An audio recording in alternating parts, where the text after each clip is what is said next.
Great job. See the world and tattoo it. Vivian and I went to visit Stefan and check out his shop in Paris, and then also just to see the city. First we went to Bologna, Italy. Amsterdam and Moscow. I will be in Iceland next month. Saipan. The trip before that was Cambodia and Borneo. Spain, Morocco, Germany and Denmark and Holland. New Zealand. I love New Zealand. I love Mexico. I lived in the Cayman Islands and worked for about 6 months and all over the United States to different shows. My favorite part of every year is going to the National Tattoo Convention. During my apprenticeship, you know, I didn't know much. I was learning. And when I would go to conventions with my husband, and he'd stand there and speak to all these tattoo artists and all these guys that have all this experience under their belt, and they start talking about tattoos, and I just feel like, you know, I'm just in the background, quiet, just listening and learning. And now it's like you can talk to other women tattoo artists and feel that, you know, feel that you have the knowledge that's, you know, talking about tattoos and whatnot. So it's cool. This one sounded really good anyway because it was all female convention, so that was pretty cool. What did you think of that? I thought it was kind of strange at first. I thought, you know, it'd be a little odd being that it was all female tattoo artists, but then it sounded really cool. So at first it was kind of leery, and then after a while, I guess just thinking about it for a little bit, I just thought that it would be an interesting thing to do because I've never heard of an all-female convention. So Have you ever been here before to this convention? I've never been to this convention. This is actually my first convention. Behind the table. I've been tattooed at least 4 conventions, but this is my first time on the other side of the table. So. Okay. And how did you hear about it? Dina actually invited me. Yeah, I had heard about it before Dina invited me, but I mean, in a small world kind of thing, Dina was called by a newspaper reporter for the Miami Herald. Is that right? Yeah. So the Miami Herald did a piece on the book, and I guess Dina really is the most referenced tattoo artist or referred tattoo artist in this area. So when they wanted, you know, a tattoo artist's 2 cents on the book, they called Dina. But as you can see, we are at a women's convention. This convention was thought about 13 years ago. I've known Dina for about 20, well, my whole career pretty much. I think I met her on the Queen Mary. She put this together so women could get recognized and kind of to join together and learn some things, because it was hard to learn things back in the day. It's about getting out, meeting some sisters, seeing what's going on, you know, what everybody's doing. You know, good luck to Dina. Hats off to what she's been doing, and I hope she can continue to do it. I've been supporting it a long time. Meeting women, old and new, women that I've seen around in different shows that I haven't ever gotten a chance to say hello to because there's so many people. This is a more intimate show, not as big, so the circle of friends is a little closer.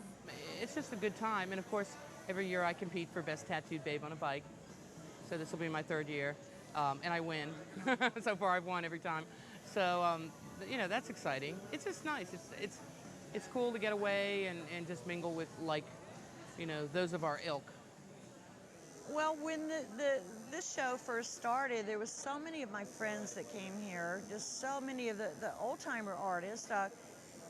Judy Parker's still here. She, you know, she's one of the old-timers. She's here every year.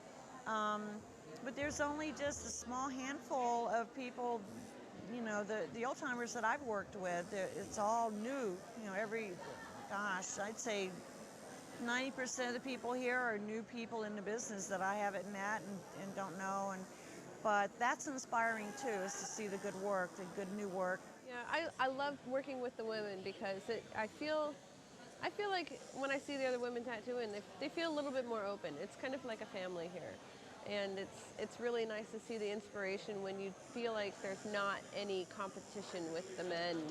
Not that it's against men, but it's girls hug, you know? We have fun. There's a lot of love that's spread. There's a lot of great energy here. It's kind of cool having all those women together. I think there's strength in that. There's like a power there. This is the first time I've ever worked this Marked for Life, all females convention. Just the females that have been here for tattooing 20 plus years. Kat Von D's, I think 25. Okay, so the women who were tattooing at this convention were tattooing when she was just a baby, and the people that she has working on her show are everyone in the surrounding age groups. I haven't seen her do one single guest spot on artists, such as Debbie, who's right over there. It's just, it's disrespectful. I think LA Ink's a lot cooler because it's the whole girls in the shop thing, and it's different, and it applies to me obviously because I'm a girl, and I think it's cool. It's a combination probably of tattoos becoming more accepted, of women in the business and becoming more prevalent with the advent of LA Ink and the female artists, and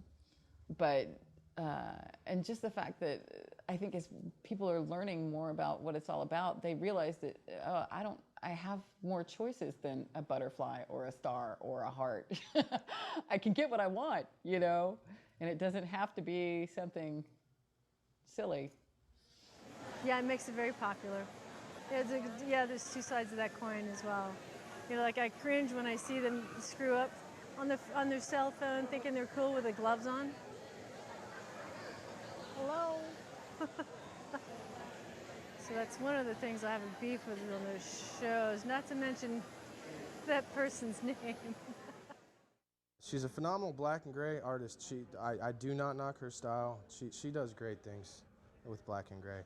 I just don't like her attitude. Oh, I've had people come in the shop saying, oh, it's so easy to tattoo. Can you give me an apprenticeship? No, there's enough people out there right now who don't need to be tattooing, but with TV pushing the fact that anybody can be an apprentice, anyone can be a tattoo artist, it affects the industry in tattoo shops, supply houses across the country. I don't know, I guess that's what happens with things. These tattoo shows, people think, well, I can do that.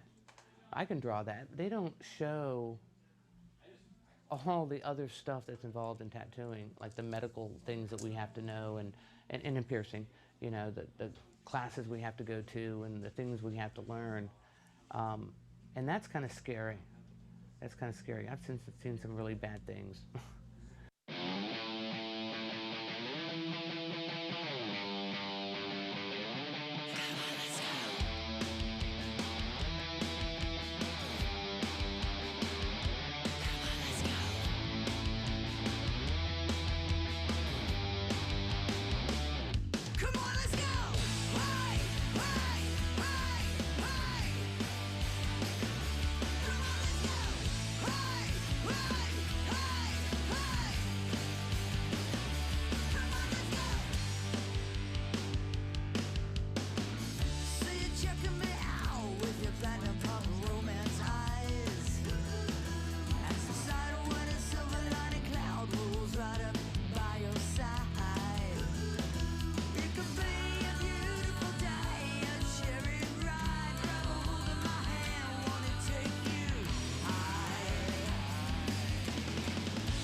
But the king of all kings of tattooing artists.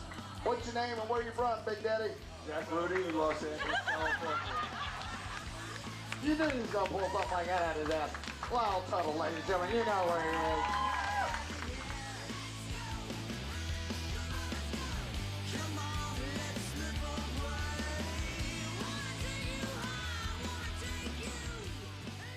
How does she look on the front cover? How does she look just in bed? Hell, let's forget the cover of the magazine.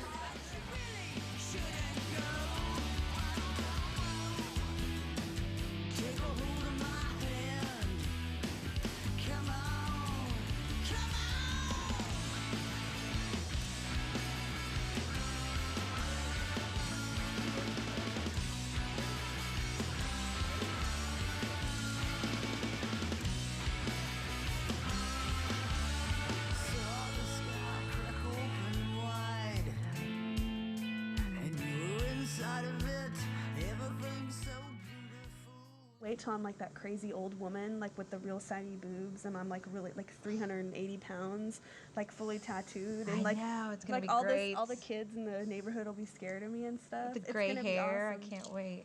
Oh, it's gonna be rad. My mom, when I got the swallows, she's like, "Why would you get those on your chest? What are you gonna do when they're 80 and they look like eagles?" I said, "You know what? They're not gonna like my. Nobody's gonna be looking at my boobs when I'm 80. You know, hopefully. So it really doesn't matter." That's funny.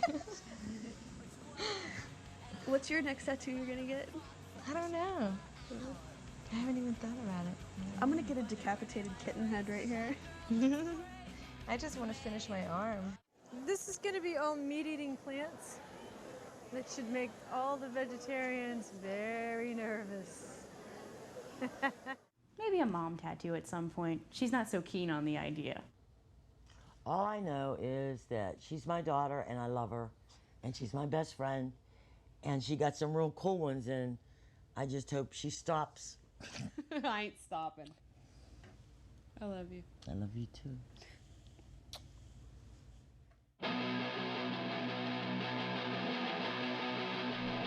Fuck, check her out. Chick by the door, yeah, she's a silly little girl. Why think I've seen her in here before with that waist? And them high top chucks that wanna buy her a drink or 12. And hope she pulls me in the bathroom and fuck, check her out. If I knew her name, I erased it. That girl looks great to me. Although I gotta admit that I'm wasted. And all my friends tell me to settle down. You can cuss, Mom. Really? Yeah. Oh, God, help me. Okay, you're pushing on me. I'm sorry. Okay. It's you pushing on you. I know. Tattoo women. Tattoo women make a lot of noise. I love tattoo women. Tattoo women. I like tattoo women and I like Catholic boys. Fuck, check him out. Skinny punk by the bar, yeah, I've talked to him. Yeah, she's a Filipina. She's very traditional. She's very Catholic. And I've been disowned about 6 times in the last 5 years. She came to the States to be a nun. So she was a nun for about 7, 8 years. And then she left the convent to have kids. And get married, have kids, and had a like change in direction there. It's really funny. I used to have this great picture of her on my desk in her habit. Used to weird people out. And they're like, who's that? That's my mother. They're like, alrighty. And then they just don't know how to respond to that, so they just sort of shift topics. And I'm like, yeah, that's right. I'm Rosemary's Baby. Tattooed women make a lot of noise. I love tattooed women. Tattooed women. I like tattooed women and I like Catholic boys. King James. Tattooed women. Tattooed women. I like tattooed women make a lot of noise. I love tattooed women. Tattooed women. I like tattooed women and I like Catholic boys. Oh, I like those tattooed women and those fucked up Catholic boys. All right.